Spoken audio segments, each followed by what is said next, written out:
is a release that I've been extremely looking forward to since they announced that 100 Tears was finally going to be getting a Blu-ray upgrade from Unearthed Films.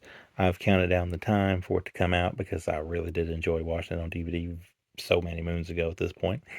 And lo and behold, it came a little early, and I'm happy to have it in my possession.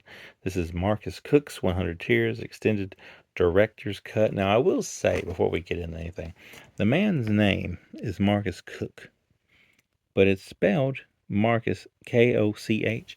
Maybe, I felt English that ridiculous type situation here, but it, should his name not be like Marcus Koch?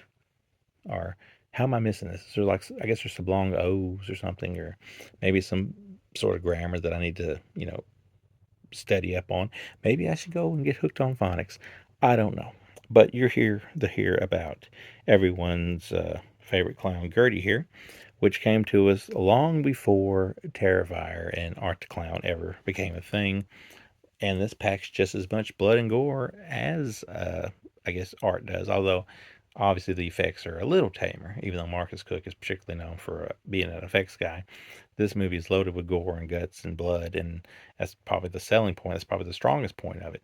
And it is a clown doing it, a clown named Gertie that is in a white suit that gets bloody. He even has a, well, I ain't gonna say that part of it because that part is kind of a spoiler. So we're not gonna say what else he has in common with Art, but we'll just say that this movie is pretty awesome for what it is. I think now Unearned Films is probably, if I made a list of like some of the best early 2000, 2010 underground horror movies, I think Unearned Films would probably put them all out on Blu-ray at this point, or most of them. They don't have murder set pieces, but they've got most of what people talk about from that time period. But this one has like more kills in like the first 15 minutes than most slashers have in the entire movie.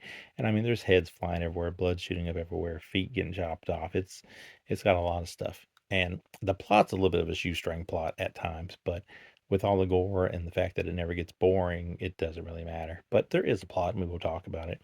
Basically, this clown is slaughtering people. Two reporters that kind of write for tabloids is deciding that they're wanting to try to get a real story, so they go on the trail figuring out just what is the deal with the teardrop killer, which we learn later is Gertie here. And I kind of like they're on the trail of the massacre. They try to go figure out the origin of where Gertie comes from and talk to people there, and the whole thing unfolds, and you realize, well, why he's kind of doing what he's doing. And of course, it all ends at the end of it with a big old massacre in one location and more blood and guts and more heads being chopped off and more blood shooting up and all the good stuff. So yeah, this is here in its uncut version. In the extras, there is the original cut of the film, which is a little bit shorter. All that stuff is intact in the main version here. The movie looks good. Uh, a 1080p version of this, which is, we just had DVDs before, and the DVD looked okay for what it was, and this is a product of its time, so it's not going to pop off the screen. It does look, like a product of its time, but it does look good, and it is a worthy upgrade from the Blu-ray if that's what you were holding on to. It also stars one of the characters in this movie is played by Rain Brown, which is an actress that popped up in I felt like a million independent horror films back in the day, but for some reason we haven't seen her in forever. I don't know what happened to Rain Brown. Now after watching this, I have to ask a question: where is Rain Brown? Why is she not in stuff? Why is she no longer a screen queen? Like what is the deal with that? But she's here, and she may at times steal the show with her character. It's a very complicated character that I won't talk about because it spoils things, but other than that, the clown that does not talk, Gertie here, is definitely a killer that probably deserved a little bit of a franchise. I mean, he deserved a sequel. He deserved, maybe a trilogy. I don't know, but we got a one and done. Although they do mention on the extras that maybe they will make a part two, which I would be here for. There's a little more action of what you see here from Gertie here as he's slaughtering people in a halfway house within the first 15 minutes of the movie. There's Rain Brown. There's some more clips of what you see in the movie. There's your list of extras, which is audio commentary. With Stephen Biro is also that on our films.